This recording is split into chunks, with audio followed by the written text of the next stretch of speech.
Bate-bola com Gustavo Doria Filho.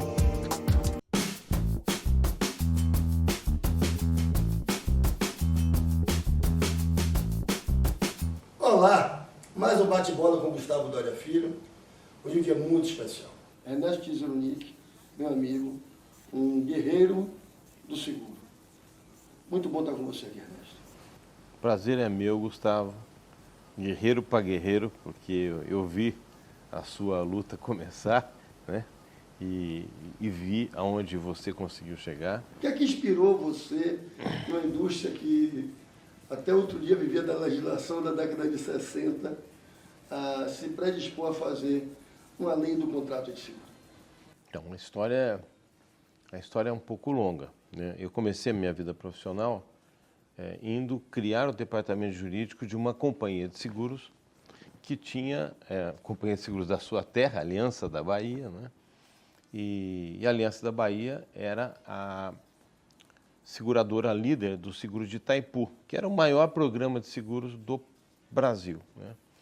E era uma circunstância muito interessante, porque no mundo em que as concepções eram formalistas, eram demasiado estritas, né? A Aliança era um celeiro de oportunidades. Primeiro, nós tínhamos a maior apólice de seguros, com o maior volume de garantia e também a maior diversidade de coberturas, protegida por um seguro que não tinha sequer apólice, né? Então, isso era um exemplo de como o seguro é um contrato consensual magnífico, a maior apólice de seguro desse país, da maior obra de infraestrutura da nossa história, com maior amplitude possível de garantias, o maior volume de garantias, né? Não tinha uma apólice, né? Tinha lá algumas atas de reuniões binacionais, né, Brasil-Paraguai, mas era aquilo. E eu pude participar da redação desse primeiro documento, né, com o Fernando Lopes Nunes. Ao mesmo tempo, a Aliança da Bahia prestava serviço naquela época para a COSESP, Companhia de Seguros do Estado de São Paulo. E eu fazia os contratos. Para que ela prestava serviço? De emissão de apólice. Ou seja, uma seguradora prestava serviço de emissão de apólice para outra seguradora. E por que a COSESP contratava a Aliança? Porque a Aliança tinha lá um time que fazia as coisas com celeridade, a COSESP não tinha. Mas por que ela precisava de emitir apólice em outra seguradora? Porque naquela época pouco valor se dava para o documento. O documento muitas vezes não era recebido sequer pelo segurado e o seguro ainda assim funcionava. Mais uma prova da consensualidade nos contratos de seguro. Além disso, a COSESP era chamada, no ano seguinte ao vencimento dos contratos de seguro, a dar a cópia da apólice para que o contador do segurado pudesse fazer a declaração de imposto de renda e levar o devido lançamento daquilo. Então, de repente, tinha uma demanda muito grande, ela falou, não tenho como emitir essas apólices do ano passado, contratava a Aliança e a gente emitia, né? Isso eram provas magníficas de que nós estamos diante de um contrato consensual.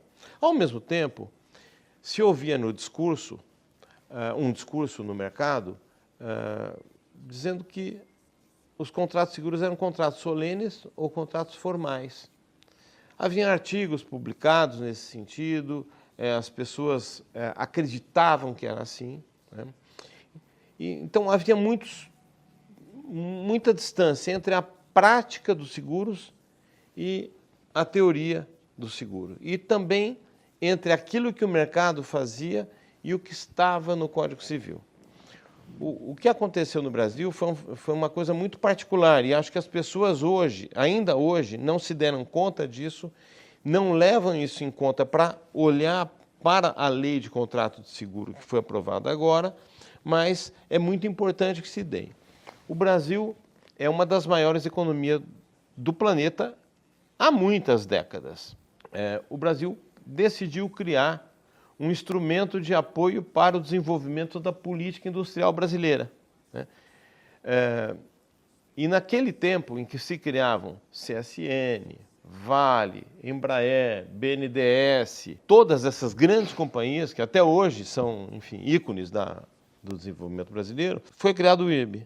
E foi criado o Instituto de Resseguros do Brasil, que era a única sociedade de economia mista, cujo presidente, pela regra legal, seria nomeado pelo presidente da República, né?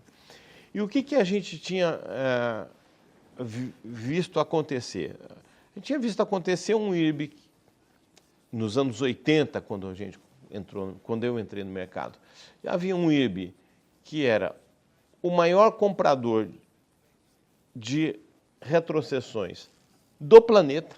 Então, quando o IRB ia ao mercado internacional, ele ia a Londres, ele não era um comprador qualquer de garantia, ele era o comprador de garantia, porque ele representava 100% dos riscos de um país que, bem ou mal, era uma gigante economia. Ao mesmo tempo, o IRB tinha capacidade normativa. Ele poderia normatizar as relações de resseguro e retrocessão. Ele fazia o trabalho complementar da SUSEP. Ele fazia o trabalho do Conselho Nacional de Seguros Privados, mais do que da SUSEP. Tá? A SUSEP ficava fiscalizando... Normatizava o que o IRB ia determinar. Isso não, o IRB expedia ele próprio, naquela época, as normas gerais de resseguro e retrocessão. Tá? O IRB era muito forte e ele conseguia, nessas normas gerais, estabelecer padrões mais favoráveis que os padrões de qualquer outro país da América Latina, né? Então, era uma qualidade de seguros bastante diferenciada, inclusive no plano internacional, tá? Com isso, o Brasil tinha não só capacidade, como qualidade de coberturas. Para o pessoal que não lembra dessa época, na verdade acontecia, o Brasil tinha um único ressegurador, todas as seguradoras colocavam o seu resseguro neste ressegurador, que fazia uma retrocessão para o próprio mercado brasileiro até esgotar a capacidade de todas as companhias. Isso. Né? E aí se ia para o mercado internacional. É disso que a gente está falando. É disso que nós estamos falando. E pelo fato do IRB, com tanto poder, com essa possibilidade de decidir por todo um país, existia uma política de aceitação sempre favorável e também a contrapartida. Na hora dos riscos mais complexos, tinha a colocação desde que se colocasse um preço não necessariamente padrão. Então, os riscos não seguiam um padrão tão técnico de tarifação, porque tinha todo um envolvimento comercial de uma potência tão grande, colocando tanto risco de uma vez só. Isso. Faz sentido isso? Isso, faz sentido, total sentido. Então, ainda nos anos 80, o GATT, no GATT, nas rodadas Uruguai, salvo engano em 85, o Brasil promete a abertura do mercado financeiro e de resseguro para o mercado internacional. Isso significaria a quebra do monopólio do IRB. O IRB, então, era uma empresa muito poderosa, que prestava serviços extraordinários, excelentes para o país, que fazia, inclusive, uma referência na América Latina de qualidade de clausulados e que, ao mesmo tempo, sempre esteve no azul. O IRB não deu prejuízo para o erário público jamais, não era uma dessas estatais, enfim, que acabaram gerando uma imagem ruim da intervenção do Estado. O IRB, se fosse toda a intervenção do Estado boa como foi a daquele IRB, nós teríamos uma outra imagem do Estado na economia hoje. A qualidade dos técnicos era extraordinária, né? Extraordinária. Os advogados do IRB eram, enfim, completamente diferentes, muito superiores a todos os demais do mercado. O IRB era realmente um celeiro de técnicos, inclusive juristas. Acontece que quando começa a se prometer a quebra do monopólio, o IRB começa a se desorganizar. Não tarda muito, o IRB vai ter planos de demissão voluntária, os seus melhores quadros vão migrar para fazer outras atividades no setor privado ou público, e ele começa a perder os seus principais quadros e, ao mesmo tempo, ele perde a sua característica de instrumento de Estado com intervenção proativa na economia. Ele começa a mimetizar as próprias seguradoras. E o que acontece nesse momento? Começam a chegar apólices de seguro completamente diferentes daquelas que nós estávamos acostumados a ter, com qualidade piorada, ou seja, os textos menos claros e as coberturas mais restritivas, começa a ter problemas de subscrição, porque o IRB, antes mesmo da abertura em 2007, ele acaba sendo uma espécie de intermediário do resseguro internacional. É a época que nós tivemos a flexibilização do monopólio. Então, em vez de ser o que recebe, acolhe todos os riscos e vai buscar colocação internacional, começou a ter casos de resseguradores que tratavam direto com companhias, o IRB era com esse intermediário. Exatamente. Mas essa flexibilização do resseguro, houve esse momento nebuloso. Isso. Nesse momento a gente começa a sentir uma série de dificuldades. Por exemplo, antes, quando o IRB era um IRB poderoso, legítimo e pleno, se havia uma dificuldade qualquer com um seguro, você pegava o Electra aqui em São Paulo, fazia a viagem até o Rio de Janeiro, né? Podia, quem fumasse podia, e bebesse podia, sentado lá atrás tomando uísque e fumando um cigarrinho na salinha redonda atrás do avião. Descia ali, atravessava por debaixo da OAB, chegava lá na Avenida Marechal Câmara 171, que não tinha nenhuma alusão à desonestidade, muito pelo contrário. Tá? Era o anti-estelionato. Era dos irmãos Roberto. Isso. Aí você subia lá no 8º andar, não é? Onde você encontrava ou um superintendente, ou um gerente, ou um diretor, discutia o tema, e sempre se procurava ter uma ação proativa e resolver. Então, sinistros eram resolvidos dessa forma. Quantas vezes eu não fui discutir sinistros e que tinha interação com a General Mercantile em Londres e se pegava no telefone e falava lá com o Trevor, né?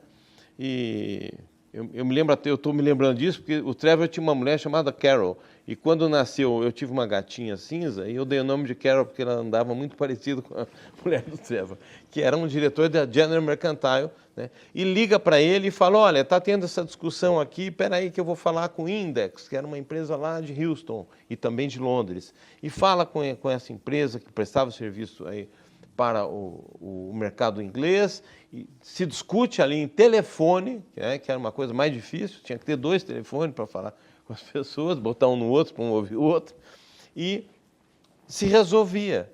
Tá? Então, o IRB tinha essa característica. Isso foi desaparecendo. As nossas apólices começaram a ser desprovidas de conteúdo. Tá? Eu havia trabalhado, quando ainda na Aliança da Bahia, num sinistro, que era um sinistro do Terminal Portuário de Sergipe, era a construtora Norberto Odebrecht, que havia construído um quebra-mar, o lado interno pacificava as águas para servir de porto e o lado externo, enfim, fazia a verdadeiro enfrentamento do oceano. E havia uma rodovia, 2 quilômetros de pista para chegar no quebra-mar, né, onde era o posto, né, do terminal portuário, e um pouco antes da inauguração, em razão de fenômeno geológico, aquele quebra-mar foi todo para o fundo do mar e ficou... Sério. Então, foi um grande sinistro, né? E começaram várias discussões todas resolvidas pela chamada teoria do interesse, de que o seguro não garantia coisas, que o seguro garantia o interesse do segurado em relação a coisas. Uma teoria antiga, uma teoria, enfim, com doutrina alemã do início do século XX, mas que resolvia as questões de uma forma bastante útil, né? E a indenização toda assim como a definição de cobertura, a própria quantidade de dinheiro indenizado levou em conta a teoria do interesse e não o dano físico à coisa. Por exemplo, para reconstruir aquele quebra-mar que havia sido construído sem que fosse identificada, apesar da grande campanha de um navio norueguês, que o professor Jambru, que era um grande geocientista, comandava, não havia identificado uma argila siltosa expansiva, né?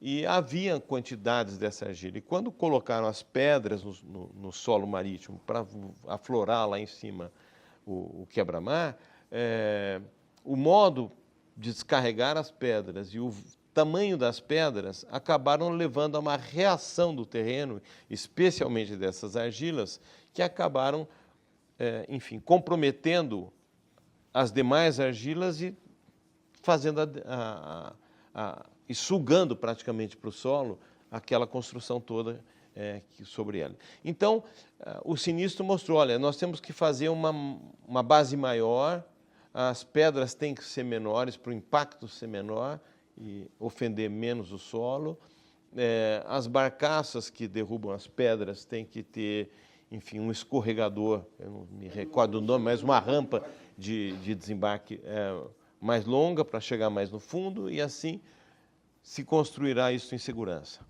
Então era diferente do projeto anterior, né? Mas o sinistro determinou essa nova condição de construção. E o que vai se indenizar? A mesma quantidade de pedra, com o mesmo tipo de corte, ou uma quantidade de pedra maior com um tipo de corte ainda mais oneroso, que é o que foi necessário para reparar.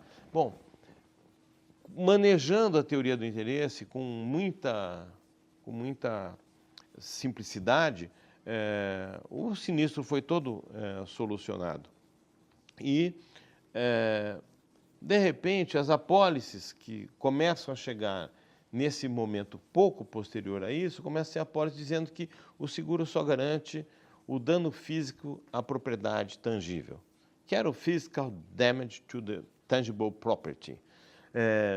Eu falo sobre isso num livro que eu escrevi, que é o Seguro de Risco, Engenharia, Instrumento do Desenvolvimento. E essas apólices eram apólices que, mesmo nos Estados Unidos e na Inglaterra, eram muito controvertidas nos tribunais, porque os tribunais consideravam que não eram válidas essas descrições de risco por serem demasiado restritivas e tirarem demasiada proteção esperada do seguro de risco de engenharia ou do seguro de riscos operacionais também.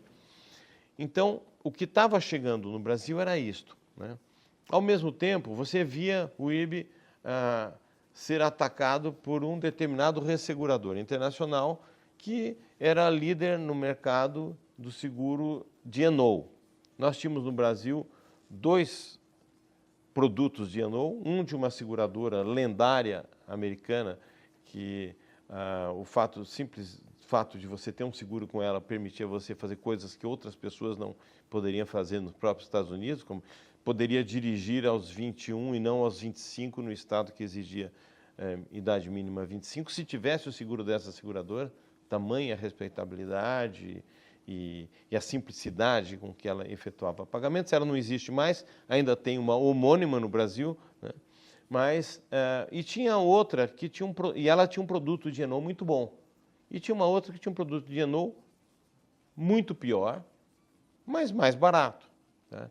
De repente, esta ganhou hegemonia no IRB, sentou em alguma mesa ali e escreveu as novas apólices. E eram apólices que notoriamente eram apólices norte-americanas mal traduzidas, né? Em geral deviam ter sido traduzidas para o espanhol, do espanhol para o português, e que inclusive haviam deixado a marca d'água Civil Law Countries, né? Latin America, né? Era um modelo para países de direito continental da América Latina, né? Devia ter o da Ásia, devia ter o da África, né? E não era um modelo que se utilizava lá fora. Então, os nossos seguros começaram a ser diferentes dos seguros da origem, que é o que o IRB sempre perseguia, né, e passaram a ser seguros aqueles que nos disponibilizavam. Todo chegou ao cúmulo de existir no modelo do IRB, que já avassalado ao mercado internacional e tomado, né, por este, de colocar esquecerem uma cláusula que dizia: se o segurado tiver outras relações com empresas do grupo tal, que era o grupo daquele ressegurador, né, então ele poderá também comprar tal cobertura ou tal cobertura, né? Isso no monopólio brasileiro, né? Então, falou, bom, acabou, a coisa está totalmente avacalhada, descaracterizou. Perdemos esse instrumento. Muito bem, aí olhávamos o Código Civil. O Código Civil de 16 já não servia mais para acompanhar e regular as relações securitárias, que haviam se desenvolvido graças à intervenção do IRB muito mais, né? Por exemplo, durante muitos anos o Brasil teve discussão sobre a cláusula de rateio. A cláusula de rateio é uma cláusula que causa surpresa para os segurados, e os segurados, enfim, iam a juízo, e as seguradoras se defendiam, e esses processos passavam anos até chegar no Supremo Tribunal Federal, e o Supremo Tribunal Federal considerava a cláusula nula. Muito bem. Essas polêmicas, né, como teve o polêmica do suicídio e tantas outras, especialmente a do rateio, gerou um comportamento interessante da seguradora brasileira. Ela falou, bom, eu não quero deixar de ter negócios e nem ficar tendo conflito o tempo todo com essa cláusula. O que nós vamos fazer? O mercado, não todas, mas a maioria das seguradoras, e os padrões do IRB acolhiam isto, só reservavam o rateio para os grandes riscos industriais, né? Já para os riscos de massa, tirava o rateio, porque aí pacificava. E o mercado, então, tinha evoluído. A regra do Código 16 previa uma outra consequência, né? E nós olhávamos o que existe de projeto, né? Olhando assim nos anos 80 e 90, o que existe de projeto para o nosso Código Civil? Algo pior, né? A teoria do interesse seria instalada no artigo 1º do capítulo sobre o contrato de seguro, do novo Código, 2002, mas o resto da disciplina era uma disciplina que agasalhava as pretensões das seguradoras nessas disputas que tinham chegado até o Supremo. Então, cláusula de rateio, né, no chicote, o atraso no pagamento do prêmio, que as seguradoras, muitas seguradoras, tinham por regra notificar os segurados antes de cancelar uma apólice, né? De resolver um contrato. E elas faziam isto porque elas queriam fazer uma campanha para receber prêmios, não para se desfazer, né? Era uma época em que o mercado queria crescer com o aumento da base segurada e não com a perfilização que acabou, enfim, se instalando no Brasil depois. Então, quem falava em seguro perfil, quando eu comecei a advogar, estava falando um palavrão, porque era horrível aquilo para o mercado. Falou, pô, nós temos aqui uma base segurada de menos de 20%, nós queremos chegar em pelo menos 80%, que é o que dá para ser segurado neste país, e se a gente vai fazer perfilização, nós vamos diminuir ao invés de aumentar. Então, a ideia era uma ideia, eu diria que mais acorde com a ideia de sociedade, mais solidária, não é? Bom, só que o código que viria, se fosse aprovada o projeto de Código Civil em tramitação no Congresso Nacional, pioraria todos os aspectos, ou muitos aspectos do contrato de seguro, da operação de seguro. Então, temos problema à frente com o Código Civil. Aí olhávamos para aquilo que seria a abertura do mercado. Muito bem, alguém vai ter o cuidado de preparar a migração desses quase 70 anos de mercado monopolizado com uma tutela muito forte para os segurados, para um mercado livre, né? não vão deixar virem as raposas com as galinhas soltas sem um cercadinho, né? Alguma coisa vão fazer para proteger as relações contratuais de seguro. Mas aí aparece uma primeira resolução, né, uma minuta de resolução, mostrando que o que quer se fazer na abertura é pura e simplesmente abrir. E mais nada. Não haveria nenhuma regra de proteção para os segurados brasileiros.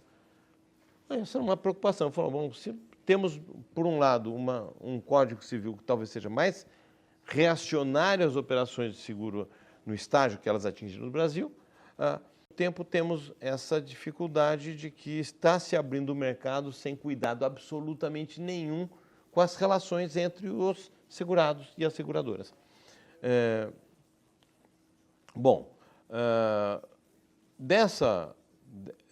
Desses dois elementos, dessas duas premissas, né, decorria o seguinte: temos que fazer alguma coisa. E o que nós podemos fazer?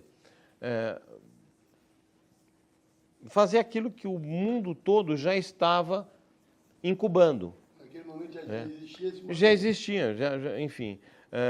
Então, em 2004, o Brasil era um dos primeiros países, mas era um dos, né? Mesmo na Europa comunitária, de direito comunitário, os estados nacionais estavam produzindo as suas leis nacionais especiais de contrato de seguro, tirando-as ou renovando leis ou tirando-as dos códigos civis e comerciais.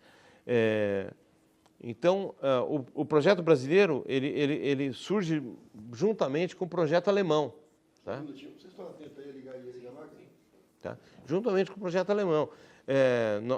Era um projeto, o brasileiro, 3.555 de 2004, era de super vanguarda, né, naquele momento, inclusive quanto à iniciativa, porque ela era fermentada, mas um dos primeiros a disparar o projeto foi o Brasil, né? E nós fomos, certamente, de todos aqueles países, o último a ter a lei de contrato de seguro, né? Enfim, a Alemanha renovou a sua, salvo engano, em 2006, 2007 Portugal, e assim Bélgica, e, enfim, todos os países, né?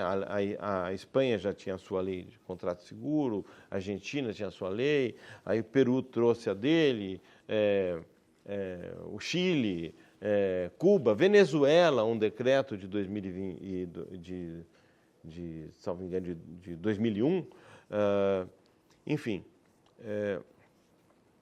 o Brasil ficou para trás, né? Então, Grécia, Turquia, enfim, todo mundo foi produzindo um direito especial de contrato de seguro e o brasileiro ficou em discussão aqui no Brasil por apenas 20 anos, né? Até que em 2024 foi sancionado o projeto.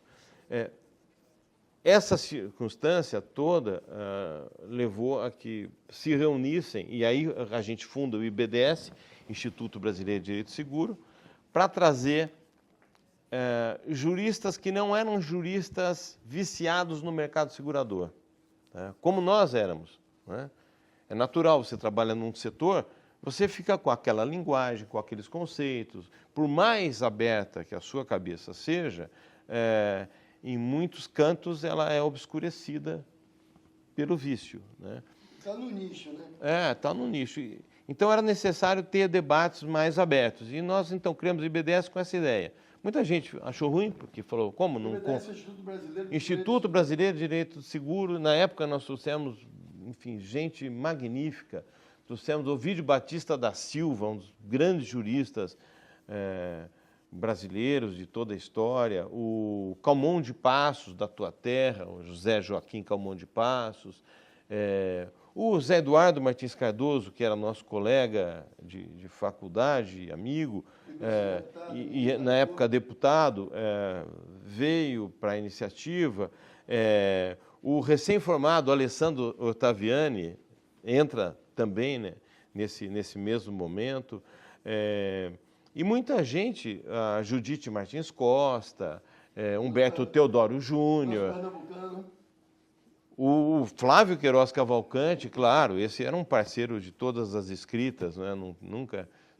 Eu acho que a gente sempre, né, trocava essa figura de vamos escrever juntos, né?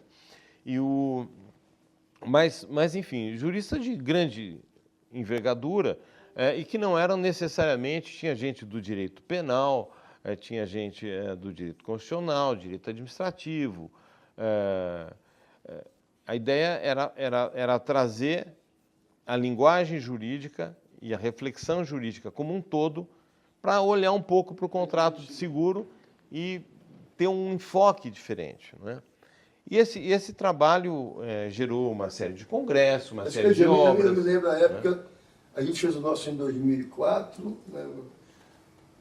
O IBDS e Ernesto foram viabilizadores, né, de uma jornada que a gente fez no CQCS, um dos nossos primeiros eventos. Isso. Engraçado, isso, né? Eu andei me lembrando disso agora que já tem o CQCS, Sorteio e Inovação, mas era o Resseguro e o Judiciário, né? Como é que o Judiciário poderia ajudar naquele momento o seguro a seguir por uma trilha que, especialmente no seguro garantia. E eu me lembro que teve o primeiro congresso internacional do IBDS. Isso, nós fizemos, claro, teve 2001, 2000, aliás, 2000, 2001, 2002, 2003 e assim. Depois, enfim, nós estamos com 10 congressos, né? Congressos internacionais, os últimos 3 feitos com o Superior Tribunal de Justiça. E durante todo esse tempo, tramitou desde 2004 aquela lei que foi apresentada, que já era uma lei que supunha que foi o José Eduardo Martins Cardoso, que era membro do IBDS e deputado federal na época, né? Naquele momento se tentava falar com a FENASEG para juntos fazermos mas existia na FENASEG e na Comissão Jurídica da FENASEG uma posição de divergência, né? Eu me lembro do João Elísio Ferraz de Campos sentado ali naquela mesa, trazido pelo Paulo Marracini e pelo Pedro Pamer. Né? O Pedro Pamer, que era presidente da Zurich, se não me engano. A Associação dos Seguradores Internacionais eram mais otimistas em relação ao projeto. Né? Mas, enfim, havia entendimento, não, isso daí, nós temos um código novo, um código moderno, enfim, existia essa visão, e nós acabamos não conseguindo ter o apoio institucional. Mas as seguradoras, a maioria das seguradoras apoiou. Enfim, a gente tem um congresso 2004, que a gente faz em Brasília, no Memorial Juscelino Kubitschek,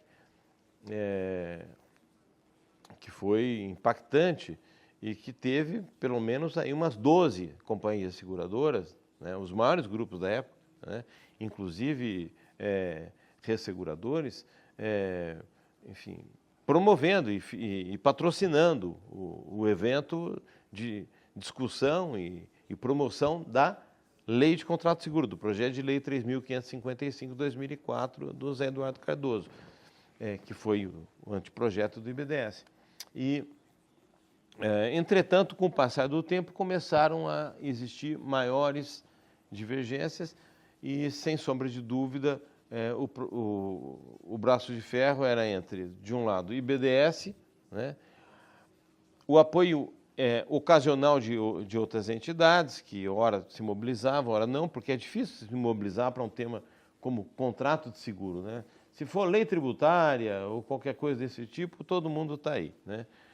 Mas quando o tema é seguro, a sociedade tem uma visão difícil, né, de utilidade disto, então não se engaja muito.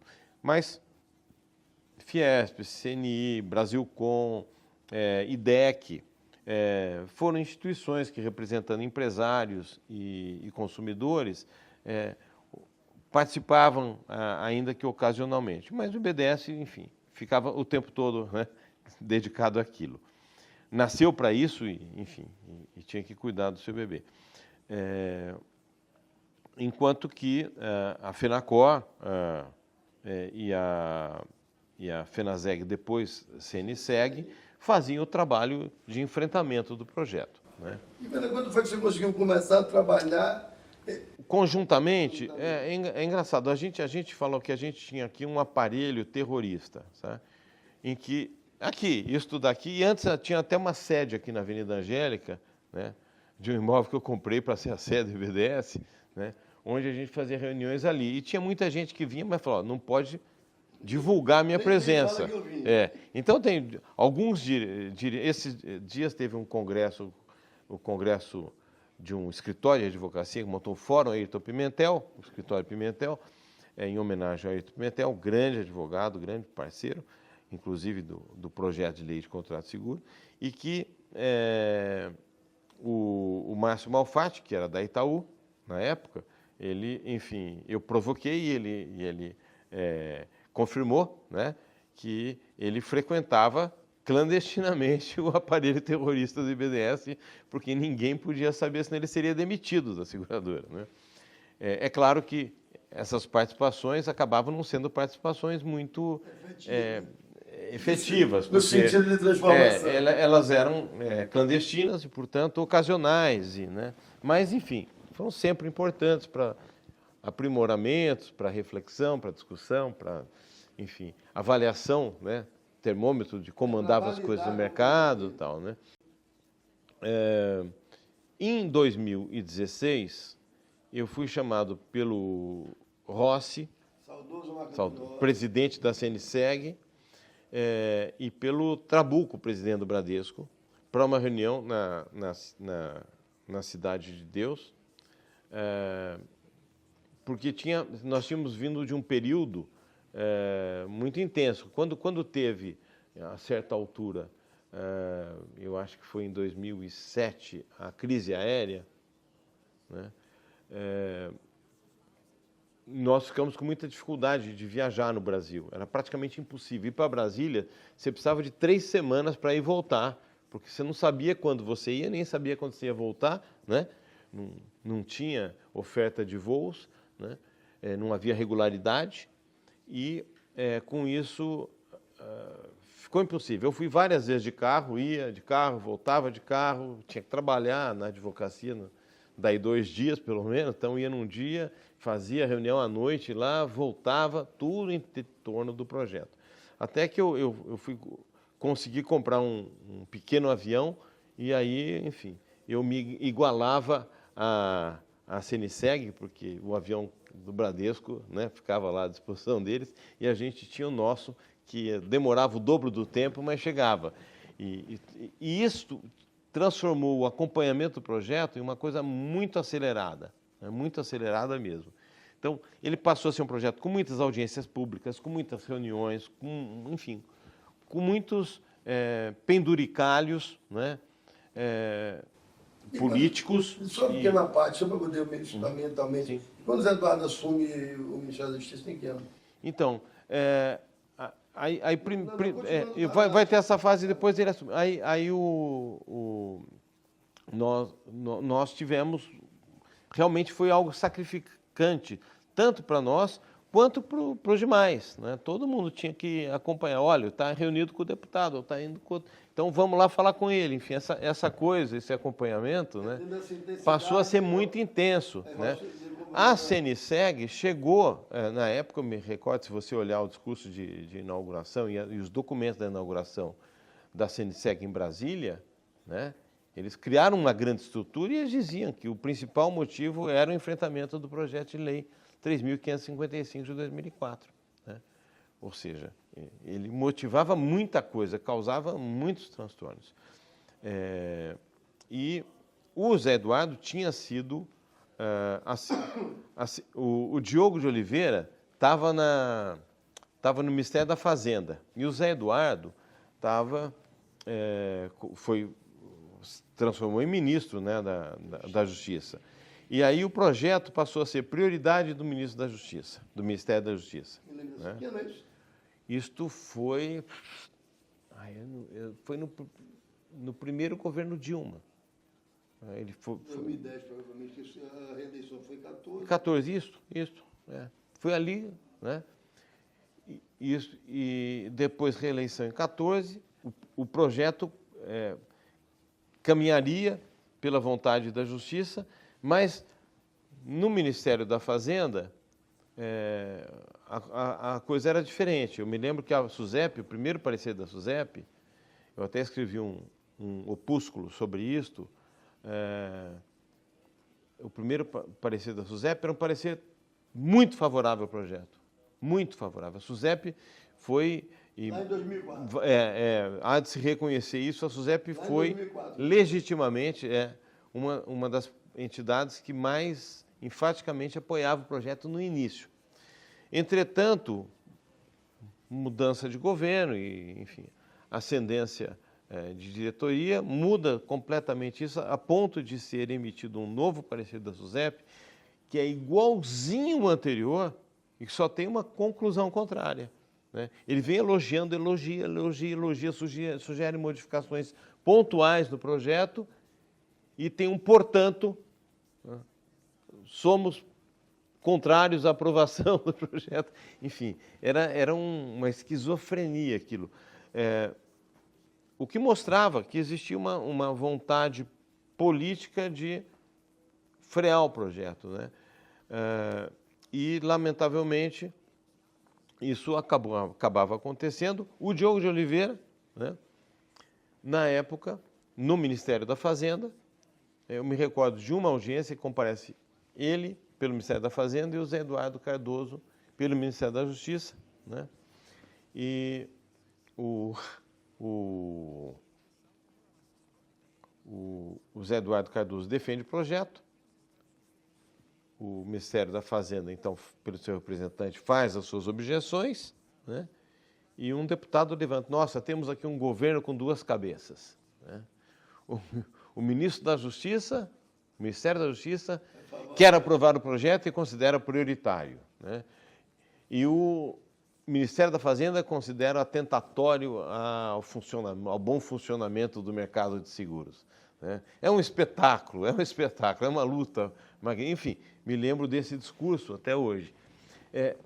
Então, quando chega em 2016, o Bradesco e a CNSEG, né, nos chamam e falam: olha, nós estamos cansados dessa briga. E eu falei: vocês não imaginam que vocês não estão nem falando com uma pessoa, é um fantasma, né? Mas se o poder está cansado, imagina o pobre aqui, né? Então, vamos tentar encontrar uma agenda. Claro, era um sonho que a gente tinha, né? Vamos tentar encontrar esse caminho do meio para fazer o acordo. Passamos o ano de 2016 discutindo, né? Eu fui diversas vezes ao Rio de Janeiro com reuniões. Essas reuniões, em muitas delas me acompanhavam, o que também é curioso hoje, olha só, a doutora Jéssica Bastos e a doutora Júlia Lins, porque elas, enfim, advogavam na área de seguros e acompanhavam pelo IBDS as discussões que hoje são diretoras da SUSEP também.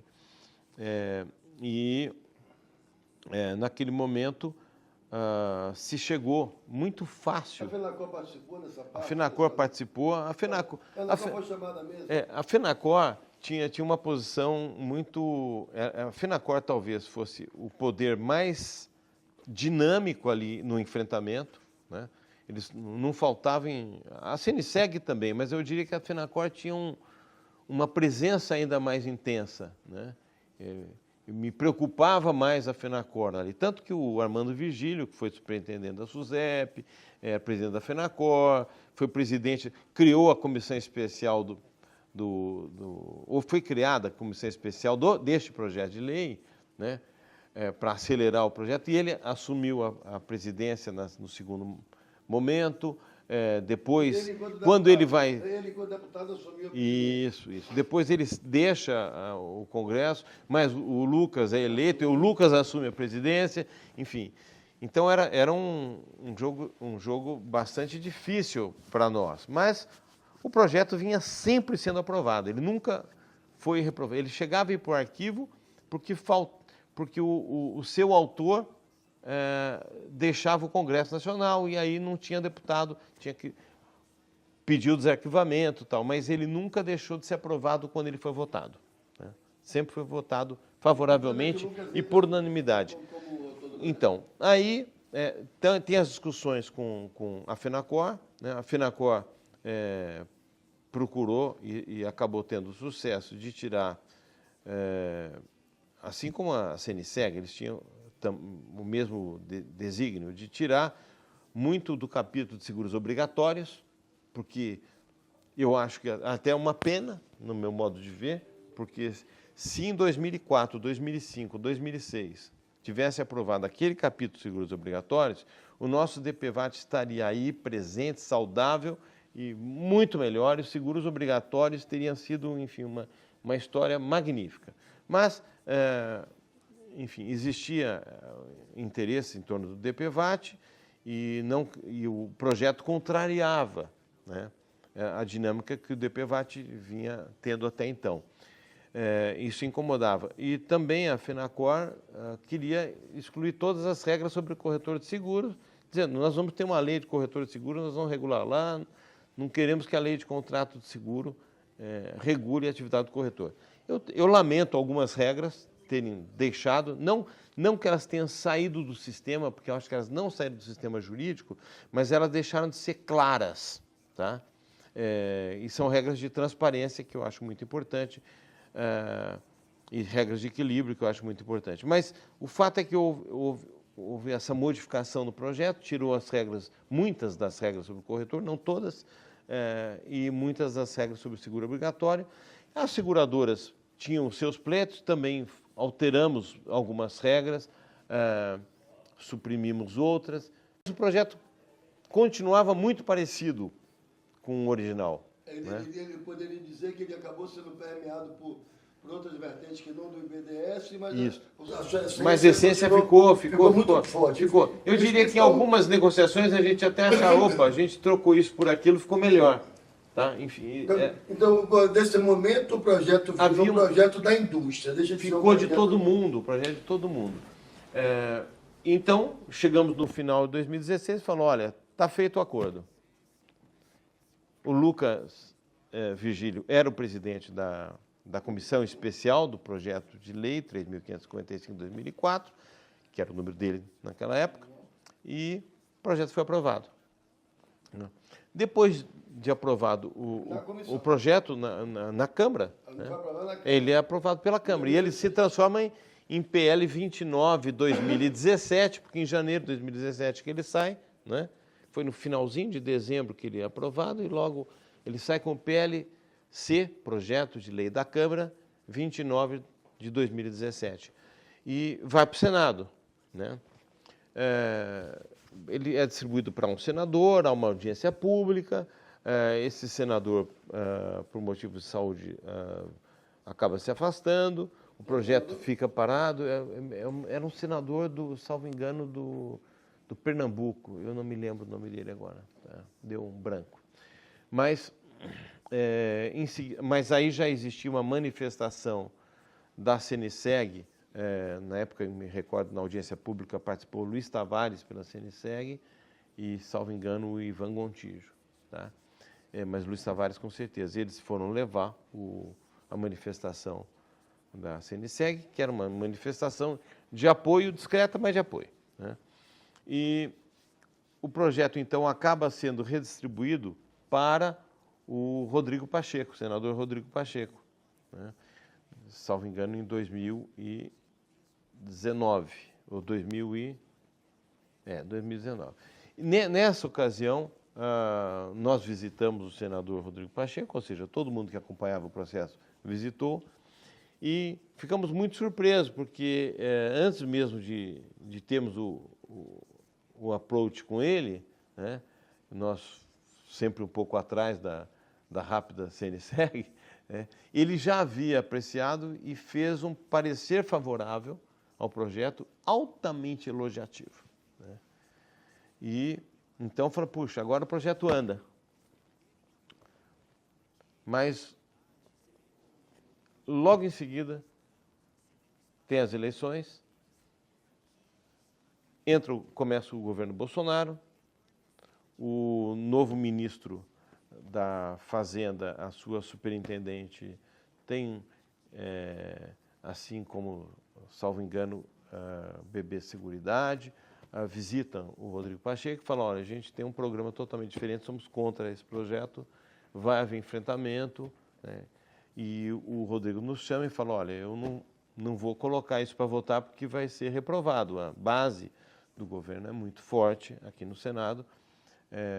O projeto vai morrer graças à minha intervenção favorável. Então, o projeto ficou lá guardado. Naquela época, realmente existia uma política diferente. Foi um período estranho para o seguro, né? Foi um período estranho. Todo mundo fala, ai, que bacana, liberdade, liberdade, liberdade, mas liberdade era nenhuma, era só um ditado ideológico, porque nunca houve tanta produção normativa infralegal pelo SUSEP como naquele momento, né? Foi muito mais intervenção do que nunca. Eu acho que essa Agora, passagem de Solange Vieira pela SUSEP jamais será esquecida, a não ser que quando a nossa geração morrer, né? Eu acho que tem tantas marcas, tantas cicatrizes, né? Inclusive o fim do DPVAT com o abiltamento da sua reserva e outras coisas. Mas foi um período realmente, eu diria assim, foi um período complicado e ao mesmo tempo muito laborioso, porque fizeram normas. É difícil. E agora, fazer norma é uma coisa muito difícil. É muito difícil escrever uma lei, né? Eu nem sei como terminou tendo uma lei de contrato. É muito difícil. Porque, primeiro que ninguém é autor integral dessa lei, tá? Alguém vai mexer, uma palavrinha aqui, uma palavrinha ali, não gosta da frase assim, inverte, ou um assessor técnico de um senador, um assessor técnico do deputado. Isso é da democracia, né? Além das negociações, tem muita mexida. Mas a democracia é um sistema horrível, mas não inventar o melhor. E era assim, um substitutivo mudava, a gente falava, pô, agora temos que trabalhar para o próximo substitutivo voltar quanto a isso, já, enfim, essas coisas iam acontecendo. Imagina você produzir normas administrativas, toque de caixa, sem ter uma orientação legal, aliás, contra a lei muitas vezes. E talvez com pouco lastro securitário. A qualidade das normas é muito ruim. Com pouco lastro securitário. A coisa que você viu daquela gestão é que não se falava muito de seguro, né? Ficou uma coisa meio que é uma nebulosa. E arriscada, né? Você colocar para uma sociedade normas mal feitas, ou normas feitas de improviso, ou normas feitas por razões conjunturais, é um grande problema por muito tempo, porque até você desfazer aquilo, pode passar muito tempo e aquilo vai ter uma eficácia ainda que conturbatória, né? Se não impositiva e eficácia verdadeira, ao menos conturbatória. Quando, então, chega ao final do governo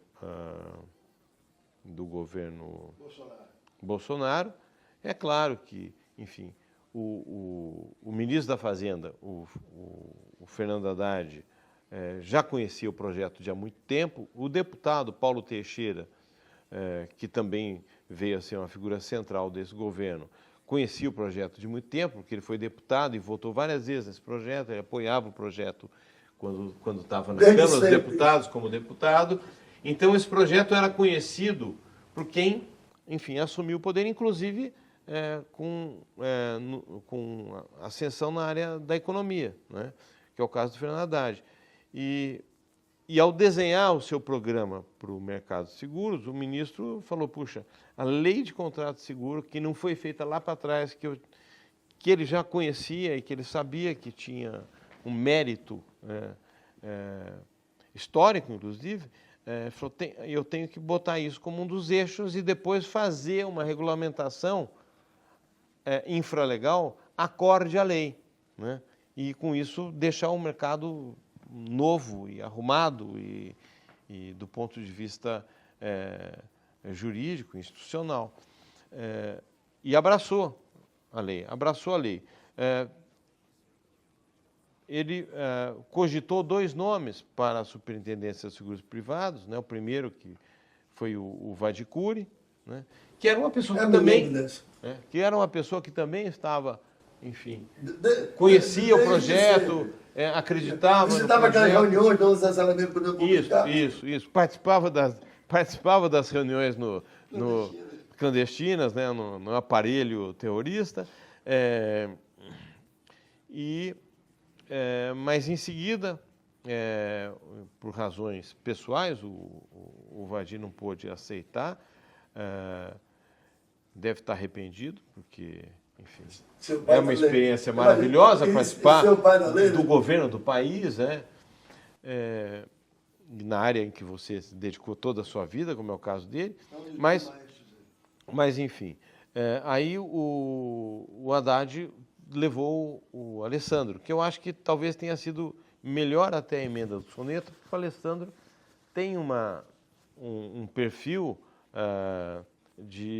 primeiro, conhece o seguro do ponto de vista jurídico, não é? Então, fundou o IBDS, estava com a lei na veia desde da primeira, talvez tenha sido a quarta pessoa a ler, tá? Eu e o Flávio Queiroz fomos os primeiros, e depois o Paulo Pisa e depois o Alessandro Ottaviani, com certeza. Está lá contribuindo também agora com o governo. Enfim, e aí o projeto ganhou vida, né? E vida de verdade, força, né?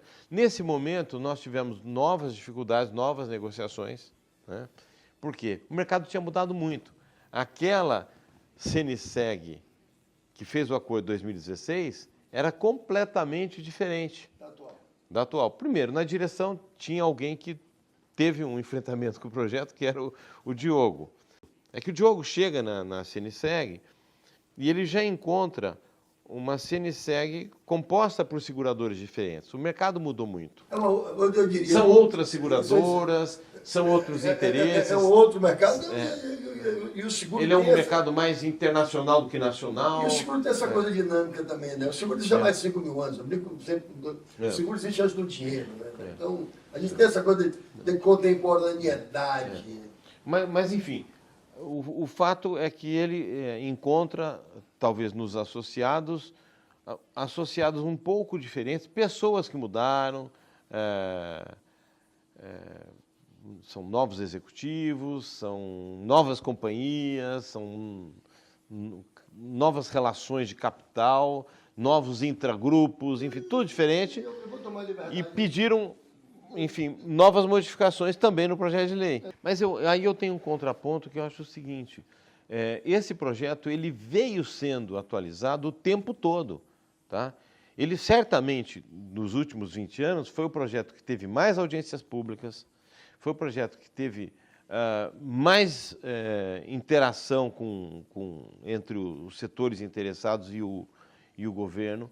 É o projeto que teve mais substitutivos e é o projeto que tramitou por mais tempo, sempre sendo modificado. Eu escrevi 4 projetos de lei.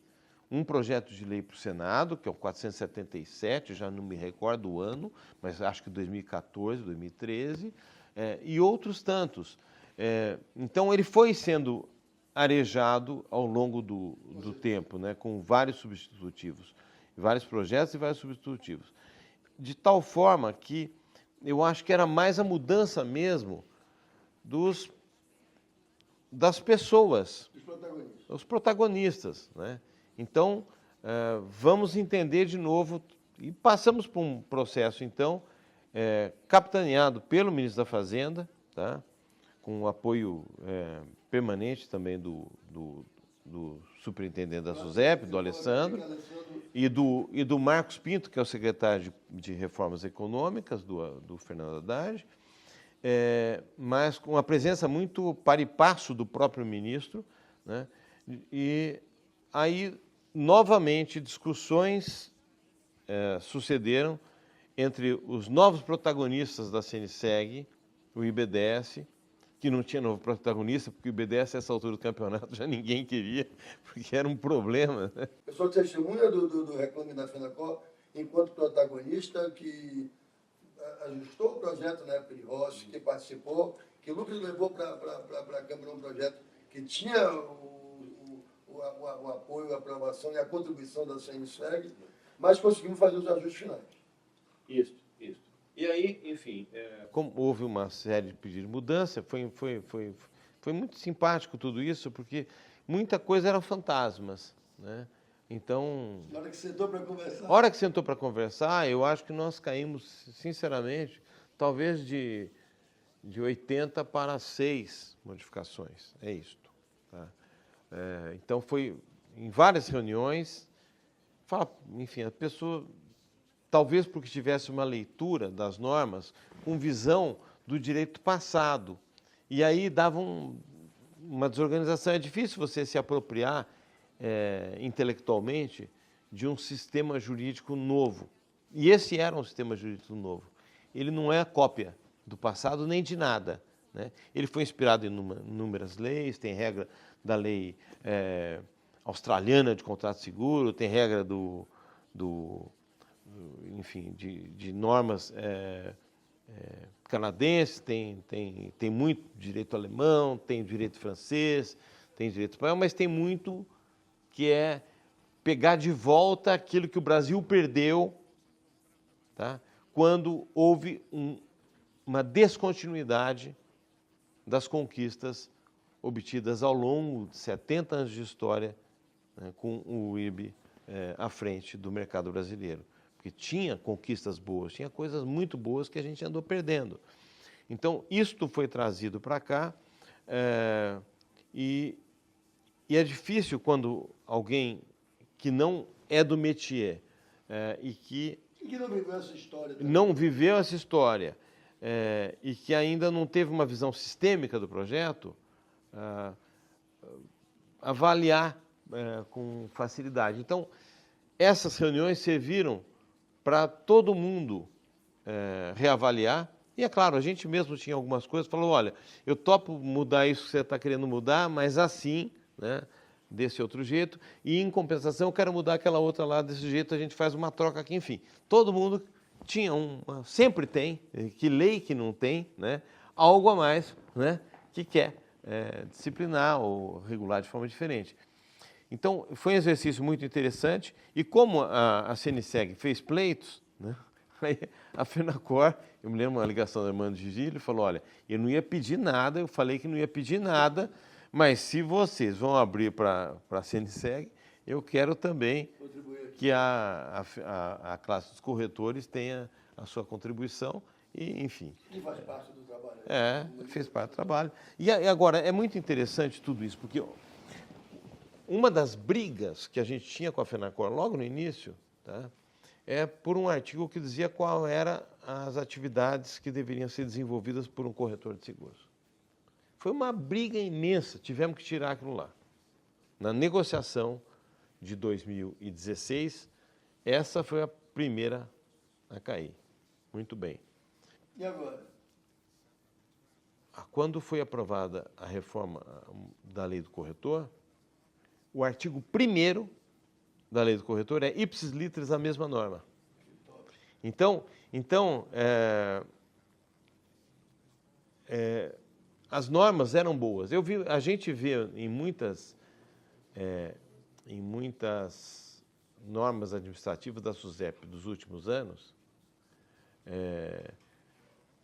pedaços significativos do texto do 3.555. Do original. Então, isso a gente gostava muito de ver. Tá falando, olha, falam mal, eles estão usando. Então, eu acredito que não houve perda substancial, mesmo nessa última ajuste. A gente queria que ficasse uma regra, porque ficaria tudo muito mais claro, mas, enfim, a FENACOR queria tirar, porque achava que não, né? Que não era ali que devia se tratar isso. Nós entendemos que, mesmo tirando, o sistema é o mesmo, a solução é a mesma, né? Certamente outros vão entender que não, mas o fato é que não houve assim amputações que você fala, puxa, isso daqui vai quebrar a perna pela qual se locomove um contrato de seguro. Não, não tem. Nem o braço, nem a perna, nem perde um dedo, você entendeu? Eu acho que são modificações que não amputaram funcionalidades do sistema da nossa lei de contrato seguro. No lugar onde eu olho como CQCS, eu acho que isso tudo legitima, sabe? Eu acho que as vozes são ouvidas e o que mais me empolga nisso, você sabe da minha emoção, da aprovação, primeiro minuto, esqueci de te ligar. Não sou um jurista, não tenho conhecimento profundo do que trata a lei, mas acompanhei muito o espírito da jornada e eu acho que a indústria ganhou muito. Eu também eu acredito. Olha, nós temos uma lei do contrato de seguro. Eu vou dizer uma coisa a você. Uma das primeiras coisas que eu fiz depois da aprovação dessa lei, em janeiro, foi contratar mais um seguro de vida, que eu não contratava mais. Que ótimo. A partir de agora eu vou ficar tranquilo. Daqui a um ano, esse seguro, e eu vou viver muitos anos ainda, nós vamos ter um seguro muito mais estável em termos de cobertura, especialmente seguro de vida. Eu sempre fui um comprador de seguros de vida. Eu tinha vários, né? Um para a filha, outro para outra filha, aí nasce o neto para a neta, para outra neta, para o neto, para outro neto, enfim. De repente, eu comecei a ver os conflitos que surgiam. Eu falei, quer saber uma coisa? Eu vou deixar problema para eles. Eu vou ter que deixar um seguro, advocacia, para eles poderem usar um advogado para poder acionar a seguradora, porque esse conflito, eu falei, não vou fazer outras coisas, deixar, sei lá, mais soldadinhos de chumbo, se eu tivesse uma coleção, ou mais relógio, ou mais qualquer coisa. E eu realmente me desestimulei e fiquei preocupado. Hoje eu fico mais tranquilo. Não tem agravamento em seguro de vida. Ninguém vai dizer, porque o Ernesto foi comemorar ali no Carlota, saiu bêbado, tropeçou na calçada e bateu a cabeça, que ele agravou o risco. A gente tem o direito de morrer atrapalhadamente. Até né? porque a morte pode qualquer coisa. Ou estava dirigindo o carro, tomando, enfim, alguma medicação que tirava o reflexo. Sei lá, o cara está deprimido, toma o remédio, não pode mais ir na casa do outro ali à noite, tem que ir a pé, não dá, né? Quais são os próximos passos? Bom, agora todo mundo, tem muita gente que me procura, que está com o livro pronto ou que está escrevendo livro sobre a lei de contrato de seguro. E eu tenho procurado dizer, olha, calma, lei é como alguém que acabou de nascer, né? Precisa ganhar afeições, aprender a andar, vai começar a se socializar agora. E eu acho que o grande momento de socialização da lei de contrato de seguro brasileira vai ser agora na regulamentação, não na regulamentação da lei, mas na alteração da ordem da regulação infralegal, né, que vai ser empreendida pela SUSEP, Conselho Nacional dos Seguros Privados. Tá? Tudo aquilo que é norma infralegal nasceu em outro tempo, com outra dicção, com outro pensamento, com uma norma acima diferente. Tá? Muitas delas eram verdadeiramente até autônomas, não seguiam a lei que deveriam seguir, tá? Porque essa lei já tinha envelhecido há muito tempo, já tinha sido abandonada há muito tempo. Agora nós temos uma lei nova que vai ter de ser genuinamente respeitada, né? E, ao mesmo tempo, essa lei ela vai determinar a mudança da regulação infralegal. Perfeito. E isto é um momento muito importante, tá? Muito importante. Muito importante mesmo, porque é do conjunto dessas emanações, a emanação do Congresso, tá?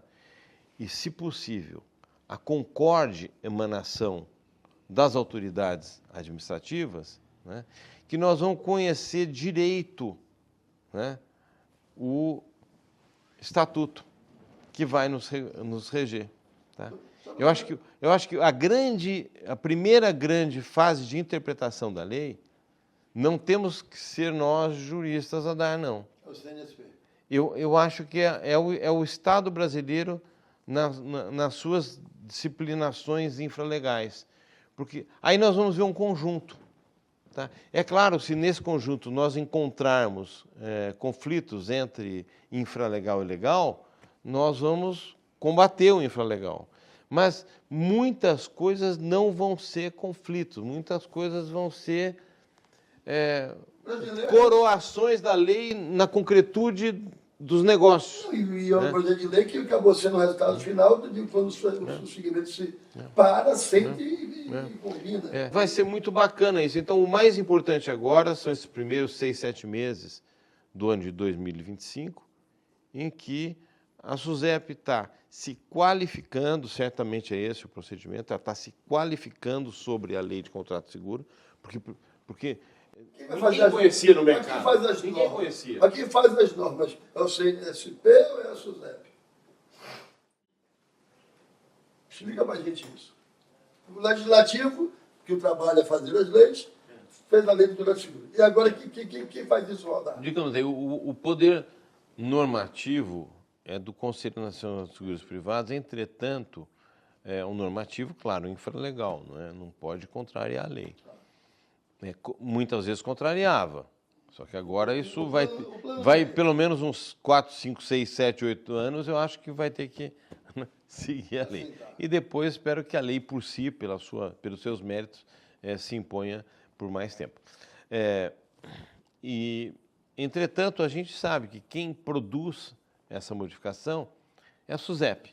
Eu sempre disse, as pessoas, enfim, achavam que era uma heresia dizer, mas eu falo, o Conselho Nacional de Seguros Privados, tá, é a SUSEP com smoking. Tá? E a SUSEP é o Conselho Nacional de Seguros Privados com a mão na massa. Então, eu me recordo que o Sérgio Sévolo da Cunha, saudoso, amigo do IBDS também, ele foi chefe de governo, chefe de gabinete do ministro da Justiça, Márcio Tomás Bastos, e naquela ocasião ele falou, Ernesto, eu vou lá para o Conselho Nacional de Seguros Privados para ocupar a posição do ministro da Justiça e acompanhar o projeto de lei de contrato seguro e fazer com que as normas que sejam produzidas já venham incorporando, porque ele defendia também esse projeto. Mesmo antes do projeto aprovado. Mesmo antes do projeto aprovado. E ele passou lá um tempo, depois ele falou, Ernesto, posso falar uma coisa? Não vou conseguir ajudar nada ficando lá, eu vou só perder tempo, porque tudo vem pronto, vem da SUSEP, já está inclusive em vigor, a gente só chancela. Então, na realidade, as coisas acontecem na SUSEP, né? A regulação acontece na SUSEP. E eu acho que a SUSEP hoje ela está trabalhando bastante para o aculturamento dos seus técnicos a respeito da lei de contrato seguro, para que eles possam, enfim, se debruçar. Imagino que vai ser um trabalho muito sacrificado, muito difícil, muito árduo, porque não são tantos os quadros que devem se dedicar a isso, né? A SUSEP, enfim, ainda está desfalcada de recursos humanos, lamentavelmente, mas vai ser um trabalho, enfim, de difícil execução que a SUSEP vai ter que fazer num curto espaço de tempo para produzir esses preenchimentos, né, que vão dar uma imagem, digamos, acabada daquilo que é a lei que nós temos aí. Eu acho que, a partir desse momento, a gente consegue aprender melhor o que está nessa lei. Eu até digo, eu não tenho condições de escrever um comentário sobre a lei de contrato seguro. Não, muita gente pede para eu escrever um comentário sobre a lei de contrato seguro. Aliás, desde o ano passado. Mas agora que ela foi aprovada, eu acredito que eu ainda não tenho condições de escrever a respeito.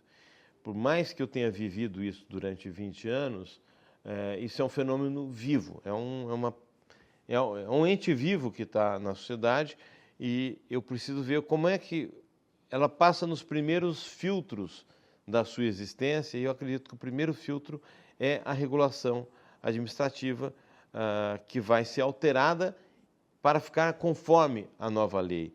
E aí nós vamos ver um primeiro grande processo de interpretação, né? A partir desse momento, olhando esse todo, eu acho que nós podemos começar a ousar a dizer que sabemos como é esta lei e poder escrever com alguma segurança e sem leviandade, né, a respeito dela. Mas é um processo vivo, não acontece cerebrinamente de jeito nenhum. Que maravilha. É isso. Que presente. E você sabe que no último dia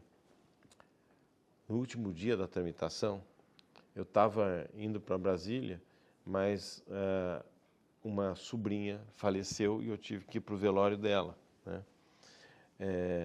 E eu falei, puxa vida, vai ser o dia da sanção e eu não estou lá para participar desse momento, né? Então eu fiquei conversando com quem eu conseguia conversar, né? E foi muito tenso aquele momento, né? Era o dia em que o presidente Lula não estava se sentindo bem, né? Já se cogitava de levá-lo trazê-lo para se hospitalizar em São Paulo, né? Trazer de Brasília, e houve houve uma proposição de veto a alguns artigos, né,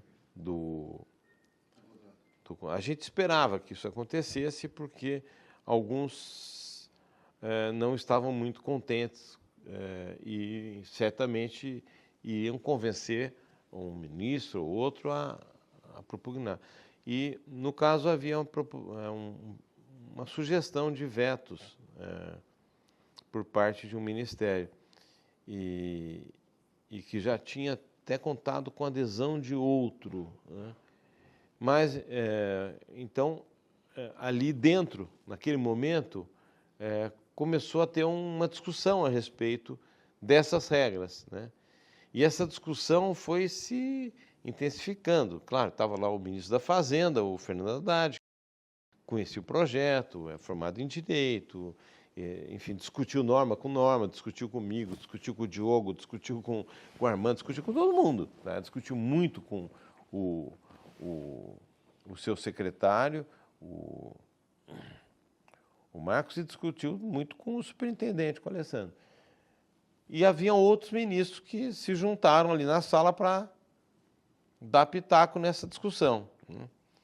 E muitos. Então houve uma última grande comoção, grande discussão no momento da sanção. E aí me contaram que no último momento o Vinícius Carvalho, né, o ministro da CGU, ele vira para o presidente e aí quebra o gelo e fala: presidente, olha, de tudo que nós estamos vendo aqui, a história é muito simples. O senhor tem, de um lado, um projeto do José Eduardo Cardoso. E, enfim, disse por aí que o José Eduardo e o Lula nunca foram muito alinhados, né, em algumas coisas. E, de outro, uma emenda do senador Sérgio Moro. A sua decisão é entre o projeto do José Eduardo Cardoso e a emenda do Sérgio Moro. Isso que todo mundo deu risada, o Lula levantou e falou: não vai haver veto, e veio para São Paulo para sofrer aquela cirurgia, né? Então foi até no último dia, né, um dia de tensão. Ainda bem que eu não estava, no final das coisas, na antessala, né?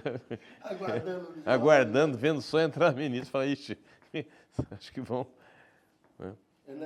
vetar tudo. Eu estou muito feliz do CQCS poder estar aqui contando essa história. Eu reitero minha admiração pelo seu amor seguro, pela sua resiliência enquanto um mercador de sonhos e como empreendedor que teve a competência de poder transformar um sonho em realidade, mas acima de tudo de um ser humano que soube se conduzir no rio da vida, fazendo com que tanta gente falasse entre si sobre esse assunto tão importante, tantas vezes, em tantas épocas, nos premiando hoje. Nós temos um contrato, nós temos uma lei de contrato. Parabéns.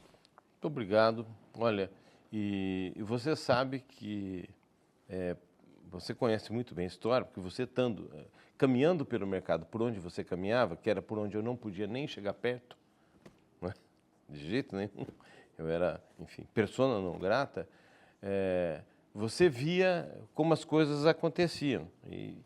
E certamente isso, para muita gente, era uma recomendação de afastamento, né? E você é um dos poucos que nunca se afastou. Você sabe, um dos poucos, né? Eu conto aí nos dedos, talvez umas 6, 7 pessoas, são as poucas que nunca se afastaram, embora estivessem no mercado segurador, seja você na sua atividade do CQCS, seja um presidente de seguradora, né?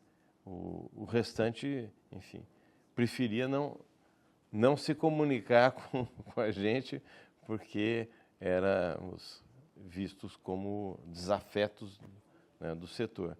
E, na realidade, a gente sabe que não é nada disso, mas a vida é assim, né? As relações são assim nas famílias, quanto mais na sociedade, né? Foi muito obrigado, você foi um irmão que não nos abandonou, que nunca fingiu que não me conhecia, muito pelo contrário, né? Eu me lembro que eu que tinha que ter juízo no seu lugar, né? Um dia você me disse que queria fazer uma homenagem, né? Eu falei, não faz isso, porque você vai estragar o seu evento. Mas eu quis fazer homenagem, ele fugiu, por amor a mim, tá certo, esse sistema, mas eu queria que você soubesse. Mas, enfim, a homenagem foi essa parceria ininterrupta aí. Muito obrigado de coração. Eu tenho usado uma expressão chamada Fica gratidão. muito emocionado. Eu tenho usado uma expressão chamada gratidão mútua. Muito me honrou poder caminhar ao seu lado, com respeito. Quando tinha alguma coisa para questionar, era com você que eu questionava, não era com o povo. Mas eu acho que a gente ajudou a construir esse mercado que está aí hoje. A nossa geração deixou um legado e acho que esse contrato, essa lei do contrato de seguro é um presente para as próximas gerações. E Eu tenho certeza que vai ser, tenho certeza. Vai ser uma liberdade, transparência, estabilidade. Vai mudar o paradigma do seguro brasileiro, ou pelo menos da compreensão da sociedade a respeito do seu seguro, que já é um tento muito importante, né? Conseguir que as pessoas entendam o que é isso, né? Que a gente ficou tentando traduzir o tempo todo, você com mais facilidade do que eu, e nenhum de nós consegue socialmente isso. É como diria o meu xamã, missão impossível. Como diria o meu xamã, que assim seja, assim é e assim será. Gratidão. Muito obrigado.